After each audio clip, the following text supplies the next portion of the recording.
Кремите што ги мачкаме на кожа и играчките што децата ги ставаат во уста се продавале без да бидат соодветно проверени. Извештајот на Државниот завод за ревизија за 2024 година открива пропусти во работата на Државниот санитарен и здравствен инспекторат. Листата на забранети состојки во козметиката кај нас не е сменета уште од 2010 година, за разлика од Европската унија, каде таа редовно се ажурира.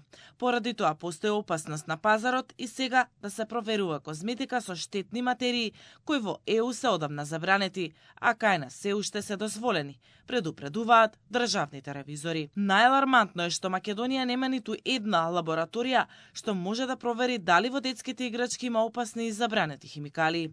Без таква опрема, инспекторите не можат со сигурност да утврдат дали играчките што се продаваат се безбедни за децата. Согласно информациите добиени од Инспекторатот, Институтот за јавно здравје врши само ограничен број анализи и тоа микробиолошка исправност на производите, определување на содржина на само неколку тешки метали, кадмиум, олово, никел и хром, ПК вредности и определување на содржината на површинско активни материи. Кога инспекцијата ќе утврди проблем со детски играчки кај увозник или продавач, фирмата има право да ги оспори резултатите.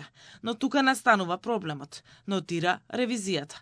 Во Македонија нема втора лабораторија што би ја повторила проверката. Потребно Министерството за здравство во соработка со Институтот за јавно здравје и центрите за јавно здравје да преземат активности за опремување на лаборатории со соодветна опрема, со која ќе се овозможи испитување на што поголем број забранети и штетни супстанции во производите и оневозможување истите да бидат пуштени во промет во државата. Од инспекторатот велат дека веќе постапуваат по забелешките од ревизорскиот извештај и се превземаат мерки за нивно целосно отстранување. Во однос на постапката за увоз на детски играчки, козметички производи и предмети за општа употреба и забелешката за сертификатите за безбедност кои се приложуваат при увоз, веќе се отпочнати иницијални преговори со релевантните чинители за изнаоѓање на заедничко прифатливо решение со цел да се надмине овој проблем.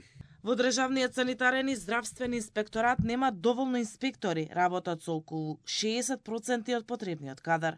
На ниво на целата држава имаме само 43 здравствени инспектори. Повеќето од нив се во поодминати години, над 50, а некои над 60. Затоа инспекторатот тешко стигнува да ги заврши сите контроли низ државата. Ревизорите предупредуваат дека мора да се вработат повеќе луѓе за институцијата да може нормално и ефикасно да работи.